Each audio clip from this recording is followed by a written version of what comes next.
Fires to the rim. Layup good. Crawford's got to hurry. Oh, no.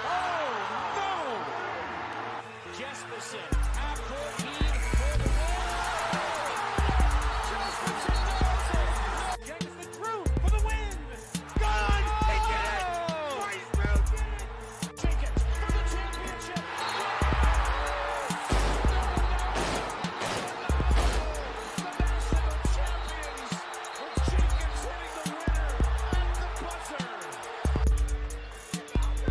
There's the pass to Leitner. Puts it up. Yes! The time, 18. Shot, Jordan. Michael Jordan, 14 seconds. Brown. Look outside. This is the point where he always hits it. Oh! Aaron Harrison, beyond belief.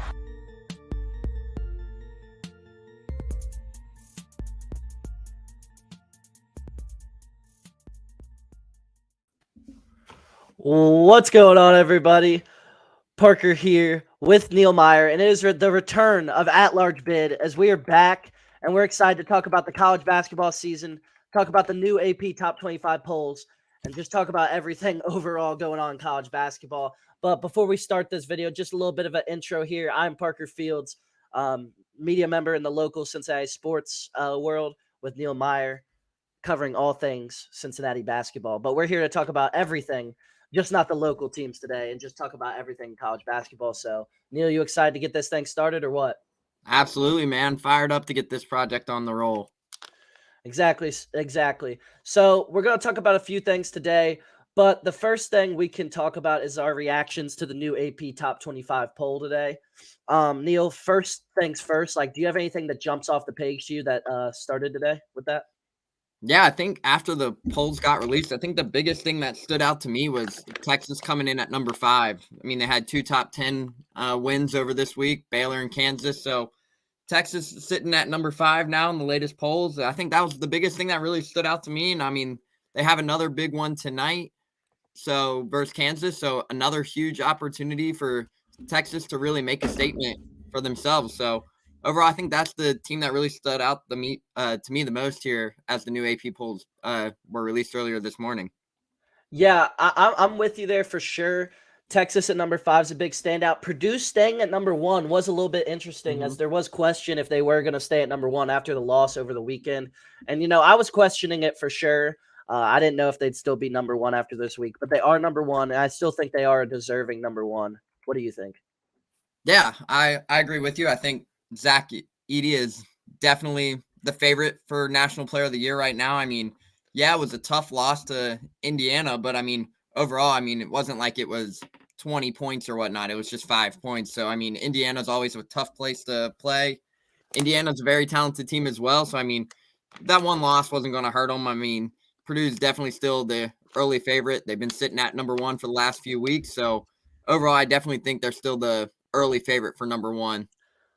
Yeah, I'm with you there, Neil. And honestly, I was a little bit shocked that they stayed at number 1 after the loss to Indiana. But, I mean, you can't really put them to a fault too much because obviously Indiana's a really good team. They're ranked in the top 25 as well.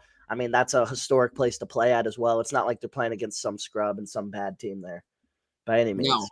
No, absolutely. And, I mean, look at the stat lines from those games. I mean, Zach Edey went for 33 and 18 boards, 15 and 19 from the field, and Trace Jackson Davis continues to put his name into conversation for National Player of the Year as well. So, I mean, Trace Jackson Davis, I believe he finished with 25, 7 or 8, and then 5 blocks, I believe. So Trace Jackson Davis is also making his name for Player of the Year as well. So that's a tough matchup. That Indiana team is very good.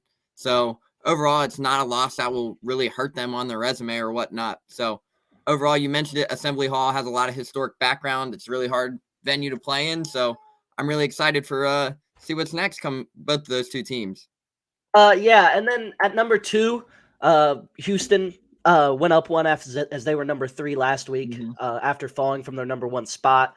What are your thoughts on that Houston team? Yeah, that Houston team, it's a problem. We all know it, especially covering Cincinnati. I've seen them twice this year. Jarace Walker, easy conversation for a top 10 pick. I mean, he shows why. It's kind of the piece that makes that team go. They have tremendous guard play. Marcus Sasser, Tremont Mark, when they both decide, hey, let's take this thing over if Jarace Walker's having a hard night. I mean, those are two guys who are capable of just going out and putting up 20 a night. But if they get going, and that Houston team could be very dangerous. Houston has that length. They have that leadership. But outside of that, Jarace Walker is proving to make himself a top 10 pick. I mean, 6'9", 240, tall, lengthy. I mean, we saw it in the UC game versus Houston last week. I mean, he turned around and hit, I think it was 3 straight, like, tough contested shots from 18, 24 feet away, knocked down some big threes. So Jarace Walker continues to be a problem. He'll probably win AAC Player of the Year, be a top 10 draft pick. So overall, that Houston team's very dangerous and can definitely make a run. Tim said, "Looks good, boys." I see it. Yeah. Yeah, I agree with you. And if you've been watching, like if you watch the high school basketball scene at all, like watch the mixtape, stuff like that growing up. I mean, growing up as like a teenager in like the biggest era of the or the high school basketball mixtapes and stuff, Jarace Walker has been a freak of an athlete for a long time. I remember seeing that dude as a freshman on the IMG teams with Noah Farrakhan as the point guard, Armando Baycott as the center, and Jarace Walker started at the 3 for them as a true freshman in every. Why'd I say true freshman in high school? Just as a freshman in high school. And like dude's been looking like a grown ass man since he was 14. Yeah. And I mean, he's playing like anybody. I mean, we've seen it the last few years with guys like we saw it in person last year with Jalen Duran, who reclassified, was just 17 and went on to be a top 10 pick, now playing in Detroit. But I mean, there's a lot of talented young players that are just reclassifying, and then you're just looking down, you're like, oh, these kids are 17, 18 years old, 6'9", 240, just straight muscle, going out here getting buckets like it's nothing. So it's really impressive to see a guy like Jarace Walker do that throughout his high school career and just easily make that transition to college basketball. Yeah, I agree with you. And that Houston team just has so much size and length. Like it's a tough matchup. And I think the ability of their players to buy in each year to the system and everything like that gives credit to their coaching staff and really is what makes them such a good team, I think, because a lot of college basketball teams, they get the high-end recruits every year. It's hard to get players to buy in. And they got that mix of veterans and they're starting to get, 5-star recruits each year. So it's a little mix. And they're a fun team to watch for sure. And they're a really good team. Definitely. Yeah, and Kelvin Sampson has turned that program around since taking over in 2014. I mean, Houston was subpar, middle of the American team, somewhat towards the bottom. And then the last few years, like they've been the powerhouse in the AAC. So Kelvin Sampson's doing a great job there, turning that program around. He's proven why he's a Hall of Fame coach. So Kelvin Sampson's got that program going in the right direction, and that's for sure.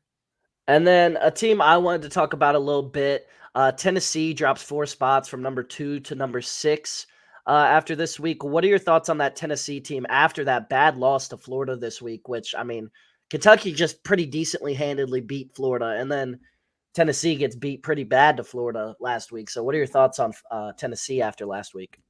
Yeah, Tennessee, for some reason, Florida always plays them well. I feel like it's been the last Florida's few not a years. scrub. They're not one of those teams who you can just go in there and beat by 10, 15 points. No. Florida always plays Tennessee well. They always have a pretty solid team within the SEC. But you mentioned the loss to the other night, and then you look down today. I mean, on Saturday, I think they only beat Auburn 46-43, if I remember right. Like that was a low scoring game, and for someone who's ranked so high, you can't have those low. Only 46 scoring points. Like you have to find a way to put numbers up. And I mean, me personally, I haven't been too impressed with them after watching them the last few weeks. But overall, I mean, that 46-43 win over Auburn, like that Auburn team's on the bubble right now. I think they're receiving votes. I think they're sitting at like 28th or 29th. But that's a team you maybe could have beat by 10, 15 points. So I don't know. Tennessee is one of those teams like, you kind of have your questions and your concerns heading down the final month of college basketball here. Yeah, I don't think Tennessee's looking too great recently. I mean, they did lose to Kentucky 2 weeks ago, I want to say it was, and that wasn't a very good loss for them as Kentucky was really struggling going into that game, and then Kentucky beat them in Tennessee, and then the loss to Florida. So this is 2 losses back-to-back weeks, or maybe 2 out of 3 weeks that just aren't very good losses for Tennessee, and you'd like to see some improvement there. Yeah, no, most definitely. Another team we could talk a little bit about, Kansas drops a spot. They're now 18-5 on the season. They, of course, are led by Jalen Wilson and star freshman Grady Dick. What are your thoughts on Kansas? Yeah, I mean, Kansas had some big opportunities early in the season. They had that 1-point loss to Kansas State in overtime. They bounced back this week. I believe they went 1-1 this week. Yeah. They lost to Iowa State. It was a bad loss. They lost by 15 to a team they probably could have easily held their own for, maybe made that game a little bit closer. But it's kind of watching them. I mean, it's outside of Jalen Wilson and Grady Dick. There's not much more to really go with. McCullough's been kind of hit or miss this year. I mean, he had his best game over the weekend where he went for 16 and 13. So he went for the double-double. I thought that was McCullough's best game of the year. But overall, that Kansas team's definitely a little bit shaky as well. I mean, they have that big opportunity tonight versus Texas on 9 o'clock on ESPN, so it's a top 10 battle. But I'll be curious to see how they respond tonight after a loss versus Iowa State. Yeah, that's going to be a really good game tonight. I likely will be watching that game tonight as the Lakers do not play tonight. They play tomorrow night because otherwise I would be tuned in to watch LeBron, try and break that scoring record. But I will probably be watching that game, and that's going to be a good game tonight. I think Kansas, the one thing that separates them from a lot of teams is I just think they got a lot of weapons to score the ball, really. I think they got a lot of weapons to score the ball. I love Grady Dick's game. I think he's a really good player, and he's really fun to watch as well.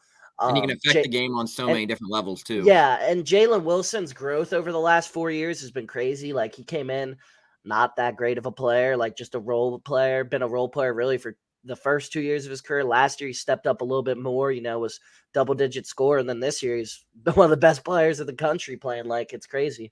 Yeah, and he's going to find his way onto the first team within the Big 12 probably, too. Exactly. So he's definitely earned that role, and he's really starting to see that work pay off here in his senior season. Exactly. And then we got the Musketeers of Xavier coming in at number 13. This team I've covered a lot this year. I've been to a lot of their games, and their offense is so elite. It really is, but they can't defend. They really can't defend, and it's a struggle for them. And that's the only flaw with this team. Their ability to score the basketball is, there's not many offenses you'd take over Xavier in the entire country. They're the number one offense in the Big East. And their defense just lacks sometimes and holds them back from me thinking, they're in that top tier teams. They're in that next tier below, in my opinion, but they're just hard to put in that top tier because they're that top tier of offense in the country. But defensively, man, they just struggle sometimes guarding the pick and roll, especially. Yeah, and I was curious to see how they would respond after losing a guy like Zach Freemantle as well, too. So to see them respond versus Providence over the weekend, it was a close one. It came down to OT, but that's a huge win, especially when you lose a guy like Zach Freemantle, who's done so much for this team. He's arguably having his best season as a Musketeer over the last 4 years. So you lose a guy like him. You mentioned it. The guard play for Xavier is phenomenal. Sully Boom continues to really prove why he's one of the top transfers in all of college basketball. And I know that's a guy you're super high on. So I'd love to hear your thoughts on Sully Boom. I think his ability to his clutch ability is really, really impressive to me. I don't think the dude's ever missed a free throw late in a game. I swear, if that guy goes to the free throw line late in the game, it's automatic every time. He's closed out so many games for Xavier this year at the free throw line. I want to say it was, trying to think, was it the Marquette game? I think he went 6 for 6 from the free throw line in that game, I believe. Late in the game, the last 30 seconds a minute, and it was just really impressive to see. But I just think his overall game, his craftiness, his ability to finish, his ability to finish in the paint is really impressive for not being that big of a freak athlete and not jumping out of the gym or anything. And he's just really crafty in his ability to score. And Tim said the top transfer. He's definitely playing like it, Tim. Yeah. Definitely playing like it. But yeah, Xavier, it's one of those teams too. Colby Jones continues to climb on draft boards. Adam Kunkel is a known scorer. He can really shoot the ball. And when Zach Freemantle comes back, hopefully by the time conference tournament starts, maybe a little before that, I'll be excited to see how they respond after a guy like Fremantle's missing some time, especially this late in the season. We mentioned it. They still have to go on the road to Marquette. And Marquette's a top 10 team. So they still have to go on the road. They have another huge test versus Marquette. They have to go on the road to play Providence. So there's two big opportunities for Xavier sitting right there on the table within the final month of the stretch versus two top 25 teams. Yeah, they definitely have their opportunities, and they're going to have to prove themselves on the road because they haven't played much on the road this year, like against these top teams, and they're definitely going to get a high dosage of it coming up here. Another team we could talk about is Gonzaga, ranked 16th this year in the recent AP polls, down 4 spots after another loss, and it's just like, this is the worst ranking we've seen from a Gonzaga team, it feels like, in a decade. Am I wrong? Like, they're No, always no. top 5 because, first of all, let's be real. We can be honest. They don't play the toughest schedule at all in the regular season. They don't. That doesn't mean they're not always one of the best teams in the country, but they do tend to not end up showing it in the tournament always, No, as they have never won a really play national anybody. title, and they've been ranked in the top 5 literally every year since I've been alive, it feels like. And last year, like, I feel like last year was their best year, or the last few years. I mean, they had I think Jalen the year with Suggs. Suggs was their best chance to win a title, was their best Yeah. team. I mean, they had guys of the caliber of Jalen Suggs come through there. Then you had the Chet Holmgren. Drew Timme was player of the year last year. Drew Timme's just the only offensive piece they got right now, I feel like. And I mean, they're coming off a 78-70 loss for St. Mary's. I mean, St. Mary's is led by Logan Johnson, who, if you remember, I don't know if you know much into this, Parker, but Logan Johnson committed to Mick Cronin here at UC and then transferred out to St. Mary's, and now he's continuing to be the leading scorer out there. So shout out to Logan Johnson there. Preach P. I mean, it's facts. Gonzaga, like, they're always really good, don't get me wrong, but they just, like, they never do anything in the tournament. It's like, yeah, they get a few wins and stuff, but it's like, to be a 1 seed and it's constant second round, or not second round, but Sweet 16 loss, Elite 8 loss. Like, at a certain point, like, yeah, Elite 8's good, but, like, it's not that good if you're the number 1 overall seed every year and you don't get to the Final Four really ever. I mean, you get there a couple of years, but out of 10, out of the last decade, but it's kind of like, I don't know. Yeah, I feel like they just haven't played anybody really. And I mean, yeah, and I'm shocked. I'm gonna be honest. I'm shocked. Climb. I'm shocked they're still ranked this high with 5 losses based on their schedule. Exactly. With their schedule, I mean, they're 19-5 on the season. They're 8-2 in conference. They had a nice win at Tennessee earlier in the season by 20, or they lost to Tennessee in an exhibition by 20. Yeah. So, I mean, then they also lost to Texas by 20. Like, some of these losses are pretty bad. Purdue beat them by 20. Like, have they Baylor beat them by 1. Like, they have some bad losses on their record. Yeah, agreed. Have they played anybody outside of that? Was the PK80 tournament? What's it called? Yeah, the PK80 tournament. Okay. I wanted to make sure I was calling it the right name. That was the only time they really played anybody this year, wasn't it? Like, yeah, they had Xavier. They played Xavier, Baylor. And then they played Kentucky non-conference as well. They beat Kentucky. Yeah, and then they played Baylor in the Peacock Classic, but they also they beat Bama 100-90 in the CM Newton Classic back on December 17th. But since then, they haven't played anybody. Like, I mean, it's their conference. The schedule right now, the last ranked team they've played was St. Mary's on Saturday, but that's going back all the way till the beginning of December since they played a ranked team. So that's 2 months. Hey, Neil, I hate to do this to you, but this is the same argument that fans are going to say about UC football like 2 years ago. This is the same. So you're using it against Gonzaga, but if it was for you, no, whoa, we play Tulsa's the elite, baby. Tulsa wasn't that good this year, so I mean, nah, I'm just messing with you. Yeah, no, you're good. You're good. It is the same argument, I feel like, though. I mean, it is, especially coming from the AAC, now heading to the Big 12. I mean, yeah, but they're gonna get a chance. Definitely consider it the same argument. They're gonna get a chance to prove themselves. Oh yeah, they'll get a chance to prove themselves this year. I really like the way the schedule played out too for them, so I'm curious. But taking a look down below here, you also have UConn, the former number 1 ranked team in the country, at 21 here. A bunch of Big East teams. We got Providence, UConn, and Creighton all at 20, 21, and then 23 as followed. And UConn was the number 1 ranked team in the country. And they've just, like, ever since Big East play started, they're just, like, showing they shouldn't have been the number 1 team in the country by any means. I was there for the Xavier game, and their offense really let me down in terms of watching that. Like, I expected Sonogo to be able to just, like, dominate the paint on Nunji, and, like, he really didn't. Jordan Hawkins, he's a solid player. I like watching him play. He's got a nice game, but like overall, I have not been impressed with them since Big East play started, really. Yeah, they've taken a big step backwards since Big East play. I mean, Tristan Newton transferred in from ECU. That was a guy we got to see the last few years, Yeah. especially since he was at ECU. We saw him within the American at UC. I thought Tristan Newton would have been making that like immediate impact for them. He's turned it on as of late. I think he finished with like a 24-8 kind of night over the weekend, if I remember right. But UConn's got to find a way to turn it on. I mean, that they were number one at one point, and you're looking at the schedule. They losses at Xavier on New Year's, 10-point loss. They lost to Providence. They had a nice comeback win versus Creighton, but they lost against Marquette.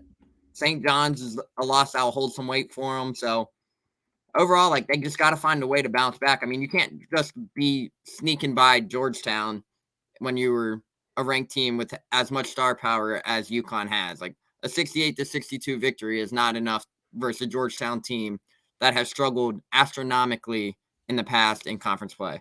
Shout out Primo Spears. That dude's a baller, but the rest Yeah, of oh, the yeah, team. he did light up that game versus Xavier. that dude's a baller, but the rest of their team, I don't know.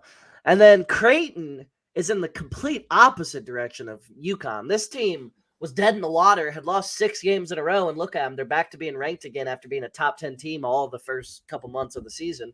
And then they went on that 6-game losing streak, end of non-conference, early conference play, and now look at them, back ranked once again, looking really good. First time they're ranked in like a month or over a month. Yeah, and I mean, maybe. they started the season, I believe it was, 11th? Because we were talking about it. I know in the Maui, they were top 10. Yeah, we were talking about it. They were for the 9th Maui or 10th. preview for UC, and they were up there pretty high. And I was kind of like, I remember doing the podcast, and they were like, yeah, looking at the Maui script, you were like, yeah, there's 4 or 5 teams within the top 25. And I mean, I feel like now there's only, 1, 2 of them from that Maui tournament that's in the top 25. I mean, you look down, San Diego State's sitting at 23, I believe, or 25 now. So they're sitting at 25. Creighton just climbed back in. Arkansas slipped out of the top 25. Texas The only Tech team that's gone. Texas Tech's fallen off. Ohio State's fallen off. The only team that's like still strong from that Maui tournament that was ranked coming in is that Arizona team, and that Arizona team is a powerhouse. So, I mean, we can talk Arizona if you want to. I feel like that's a team that could easily be, I mean, that's my fan favorite my pick to win it all this year is Arizona. I mean, the way Tubelis has been playing has been ridiculous. So I agree with you. I mean, Arizona is a really, really good team, and they definitely should be the favorites right now, in my opinion. I mean, Purdue, don't get me wrong, is really good. This sounds horrible to say. I have a hard time seeing like Purdue winning a national championship. It's just like it's hard to like picture because it's just you haven't seen. You know what I mean? It's just like yeah, you haven't seen it in a while. Yeah, exactly. So it's just hard to picture. But this Purdue team is really, really good. I do think that one of Kentucky, North Carolina, and Duke is going to make a run. Like I just can't see all of them just not. One of them's going to do something. They have too much talent. One of them's going to make a run as like an 8 seed. One of them's going to. And I would not be shocked if North Carolina makes another run. They're so talented. I don't know what it is. They're like a LeBron James led team in the regular season of college basketball. It seems like they just like seem like they zone out of regular season games. And then when they locked in last year, they showed like all that talent they have. Cause I mean, they're so extremely talented. And this is pretty much the same team minus Brady Manick, but I mean, they added Pete Nance and everything.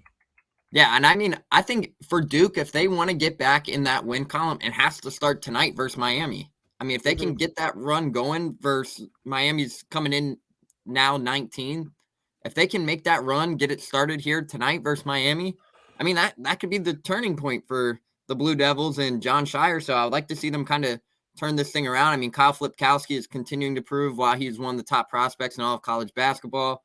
Heading into this season, I'm not sure where he's sitting in terms of draft boards and whatnot, but he was a highly rated prospect.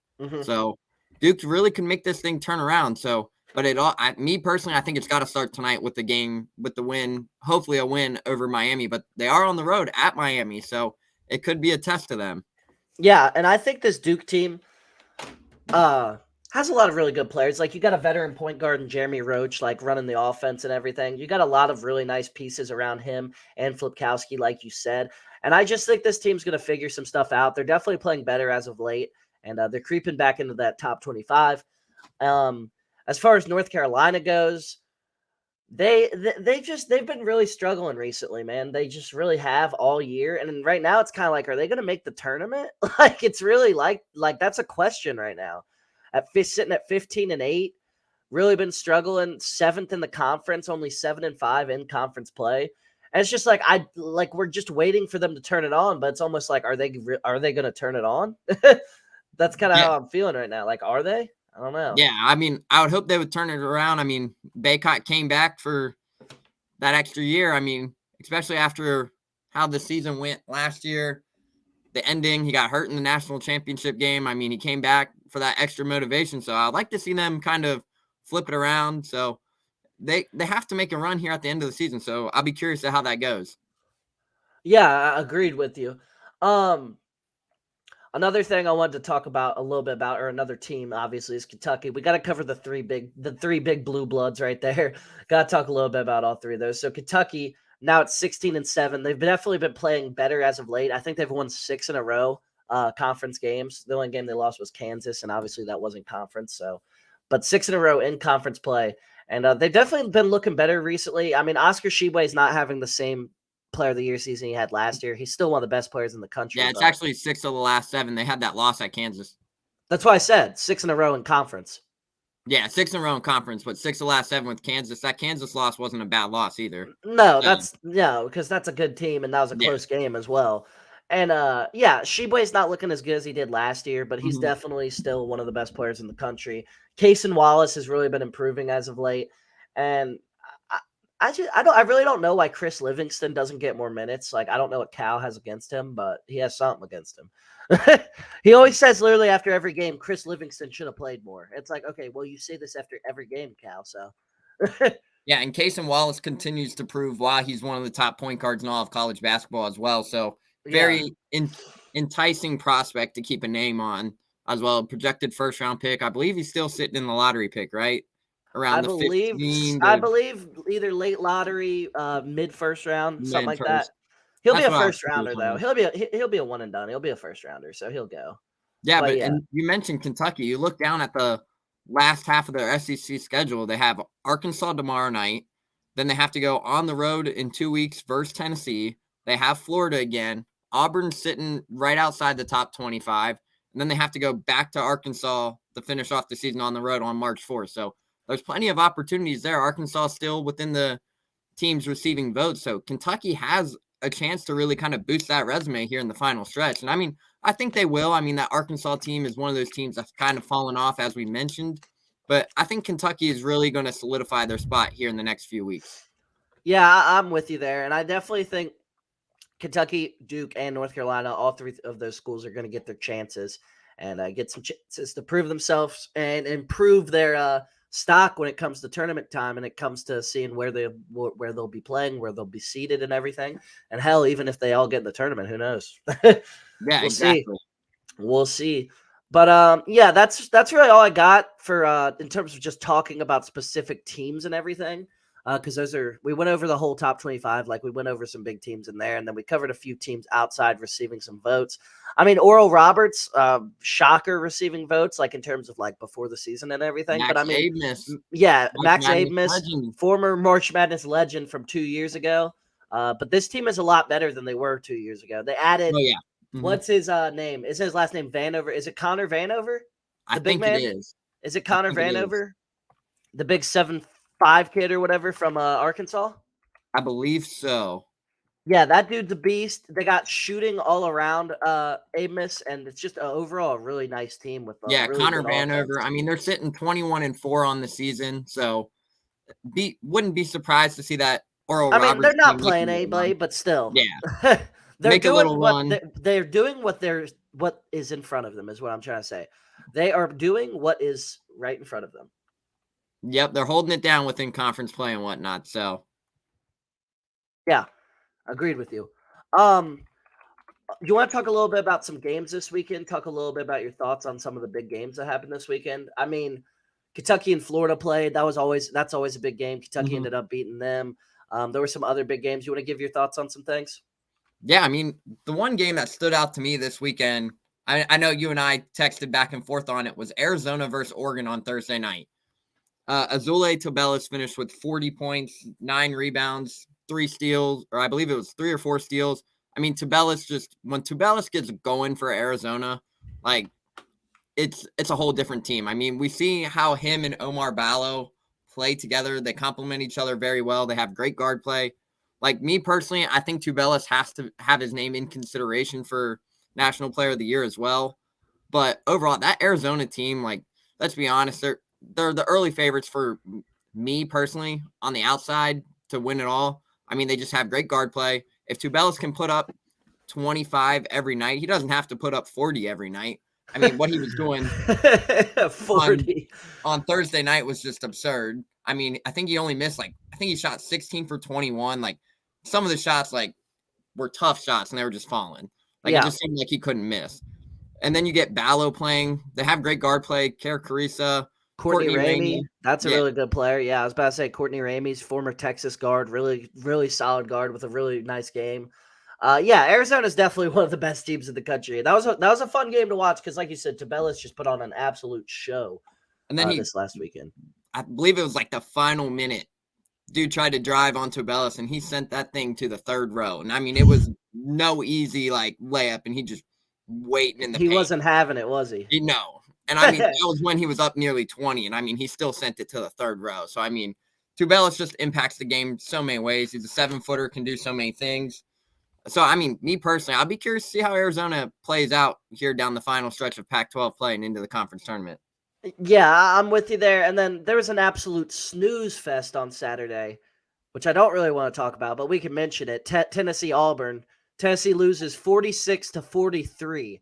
Absolute snooze fest of a game. If you like that type of basketball, I'm sorry, I don't want to be your friend. You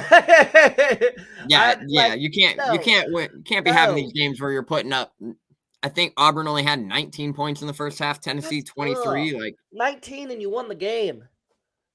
That's just, if you enjoy watching that, you're a psycho. You're an absolute sicko. If you enjoy watching that, it just seemed like the pace of play was just so slow. Yeah, it's like you're watching a high school game with no shot clock and somebody's holding the ball the whole time or something. Yeah. That's just a ugly, ugly game. If you take a look at the box score and everything, you want to take a look at team stats. Auburn shot 23% from the field and won. Yeah, that's horrible. 13 of 55 and won. Yeah, that's crazy. Tennessee shot 27%, which is amazing. You can't shoot 24%. That is bad. Or 27. You can't have one of your starting point guards for Tennessee. Ziegler went 0 for 10, just 3 points. And then you have a forward go 4 of 16. You just can't have it. It just seemed were the rims shortened, smaller? Who knows? It was just nothing not falling, it seems. So yeah, who knows? Indiana did pull off the upset over Purdue this weekend. Purdue did keep the number 1 ranking, like we said, but that was a really good game to watch. That was a fun one. Trace Jackson Davis proved again why he's one of the best players in the country and why he is right up there with Edey for Player of the Year in the Big Ten. He's right on his tail. Stats are similar. Edey obviously is the better defender, blocking more shots and everything, but offensively, I mean, they're both Edey's averaging 22 and 12. Davis is averaging 20 and 11. It's real close offensively. And Edey also has 6 inches of height on him because Edey's 7'4", 7'5", and Davis is only 6'9", so he might have 7-8 inches of height. Yeah, exactly. And I mean, you look back on Trace Jackson Davis, even in the loss to Maryland, I mean, he finished with 18 and 20. So I mean, you're getting a 20 board night, almost a 20-20. He's putting up stats that no one is putting up, and then he comes back with 25 and 7 and 5 blocks versus Purdue. I mean, he saw the opportunity versus Edey. He took it to the challenge, and it was a good matchup. So I mean, I'll be curious to see how the second matchup of Purdue Indiana plays out and whatnot later in the season. So, but Trace Jackson Davis has to have his name in contention for Player of the Year. Yeah, agreed. I'm definitely with you there. And it's just I don't know, man. Trace Jackson Davis, he's one of those rare guys, that was a 5-star recruit that ends up playing all 4 years of college. Really odd there. And I mean, he's been a great player for really all 4 years of college too. It's not like he just was a late bloomer. Dude's been starting all 4 years. Dude's been a 20-point scorer 3 of those years. He has battled some injuries though too, right? Yeah, he has.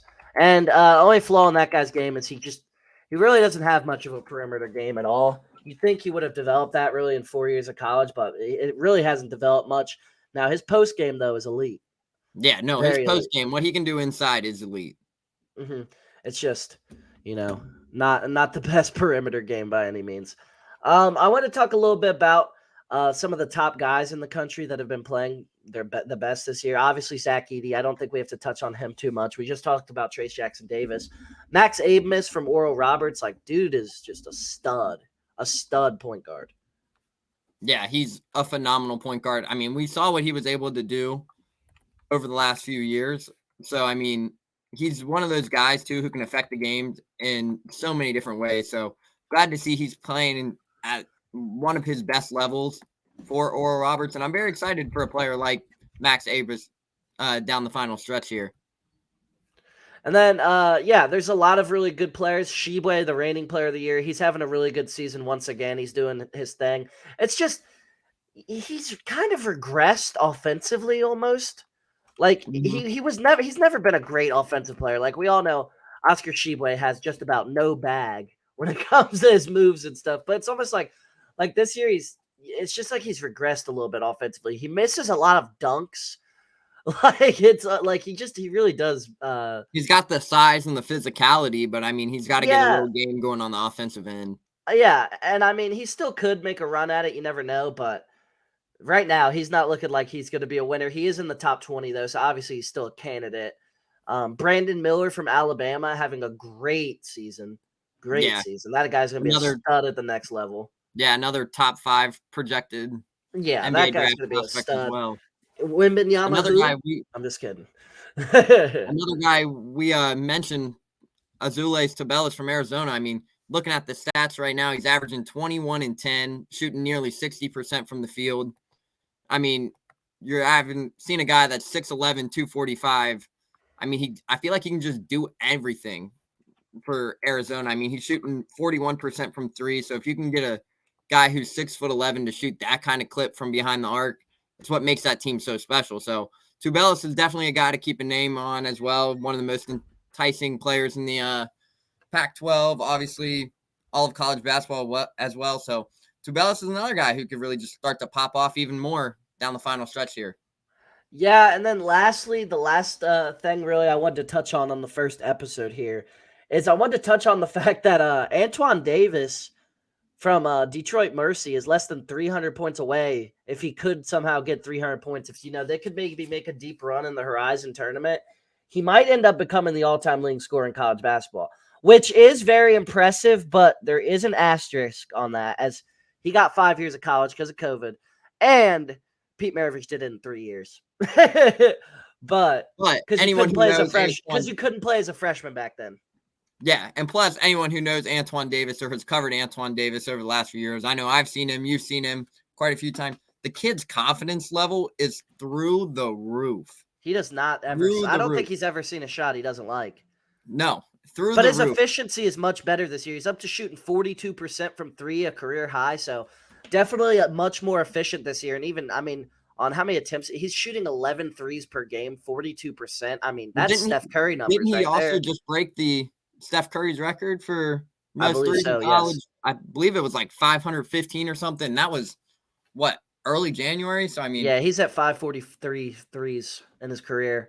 Yeah, 3,000 ridiculous numbers. 3,399 points. Pete Maravich is at 3,667. So 106 quick math, 168 points away, or 268. Sorry. 268 points away. Probably like 6 games left regular season. And if they could make the NCAA tournament somehow, I think he'd get it. I do. Yeah, I mean, especially with how the Horizon League kind of is. I mean, NKU was the favorite. They've had some tough losses this year. I'm looking, Detroit Mercy is just 9-15 on the season. So, I mean, they're struggling outside of that. Antoine Davis has also been named to the Bob Cousy watch list. So, looking at that, he's named finalist for Bob Cousy, which is one of the top point guards in all of the country. So, overall, I mean, Antoine Davis could really just turn it on. I mean, I hope he does break that record. Hopefully they can make a run in the Horizon League. It'll be a fun little piece of history that we've been able to kind of watch and write about for the last few years. So hopefully he can break that record. Yeah, it would be cool if he did. It would have a little bit of an asterisk on it, but it would still be a really cool record to see broken. But unless you got anything else, that's all I got for episode 1.